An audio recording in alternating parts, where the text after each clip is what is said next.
quelques mois, vous vous en souvenez peut-être, on parlait du régime paléolithique qui consiste, je vous le fais court, hein, à s'inspirer du mode de nutrition de nos ancêtres dans la caverne. Ils mangeaient pas grand-chose, mais pour garder la ligne. Et c'est vrai que ces gars-là, il y a très peu d'obèses, souvenez-vous. Oui. Hein. Eh bien, avec la spécialiste de cela, de la nutrition autour et du bien-être, Christelle Balestrero, on va vous parler du fitness paléolithique. Parce qu'effectivement, dans les grottes, là, il n'y avait pas de salle de gym. Ah non. Et pourtant, encore une fois, impeccable. Ah, mais c'est plus qu'impeccable.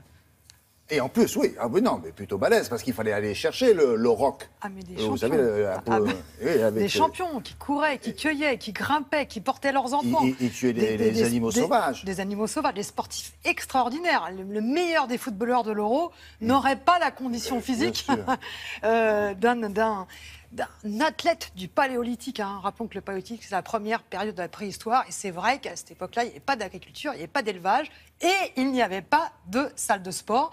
Mais il faisait énormément de sport. Alors c'est justement de ce constat qu'est née la technique paléophyte. C'est-à-dire, on va se mettre à faire de l'activité physique comme au paléolithique, c'est-à-dire qu'on va retrouver du mouvement naturel. En fait, on ne va pas forcément faire des exercices pour développer une masse musculaire, isoler un muscle comme le biceps, les abdos, etc. On va simplement retrouver des mouvements naturels. Grimper aux arbres, marcher à quatre pattes. Marcher à quatre pattes, ça fait travailler énormément de muscles.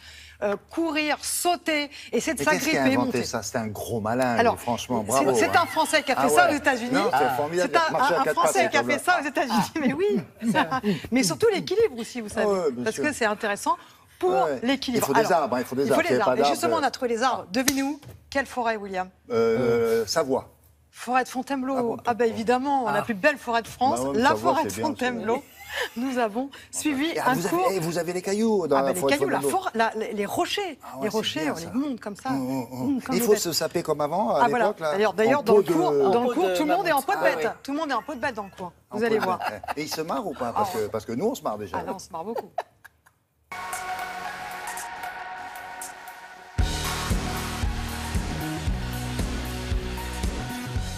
Le paléophyte est une discipline sportive qui a été imaginée pour s'accorder avec notre génome et notre organisme. Nous avons évolué au cours de dizaines de milliers d'années en tant que chasseurs-cueilleurs et donc on a développé des capacités physiques pour s'adapter à ces efforts et ces activités.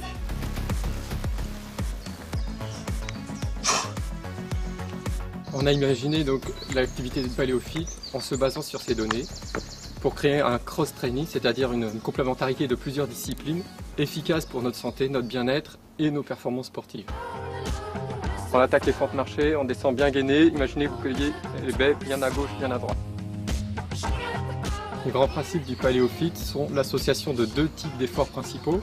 Des efforts en endurance, c'est-à-dire qu'on va aller courir, on va marcher, on peut faire du vélo, on peut nager, et des efforts de force, de la musculation, plutôt fonctionnels, c'est-à-dire qu'on va utiliser des gestes faciles, accessibles à tout le monde et qui vont faire travailler les muscles de façon harmonieuse.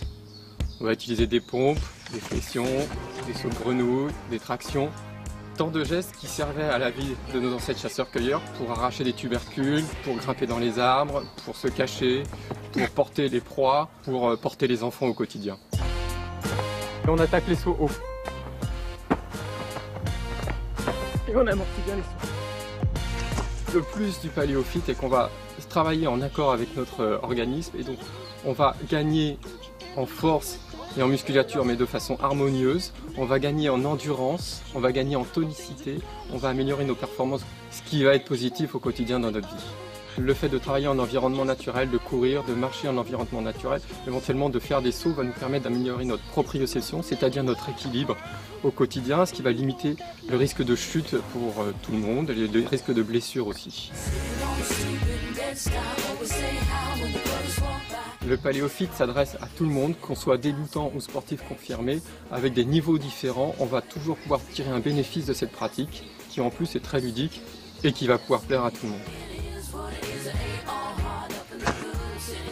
En quelques semaines, voire un mois, avec la pratique du paléophyte, on va pouvoir améliorer la tonicité et sentir les bénéfices assez rapidement. Au niveau de la silhouette, ça va s'affiner et s'affûter assez rapidement aussi en quelques semaines.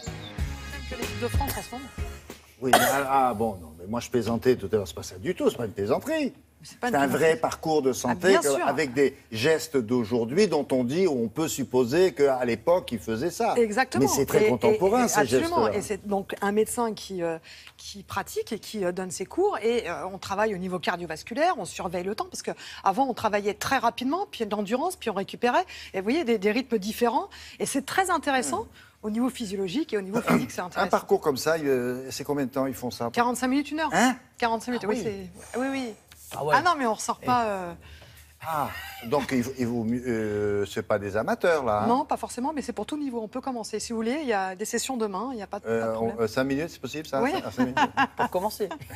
Non, parce que là, vous vous rendez compte? 45 minutes sans arrêt? Alors, il y a des petits temps d'arrêt, mais c'est pour tout le monde. C'est-à-dire qu'on peut commencer débutant. Non, mais c'est très rigolo de le faire en plus dans un décor naturel. C'est génial. Ça change. Et encore la forêt de Fontainebleau. Ah, c'est bien. Ça change. Alors, si vous allez dans la forêt de Fontainebleau, bien sûr, vous avez aussi la chance, si vous allez là-bas, de croiser Christelle Balestrero en tenue de sport. Merci beaucoup. Avec Loïc Ballet, maintenant, on va s'intéresser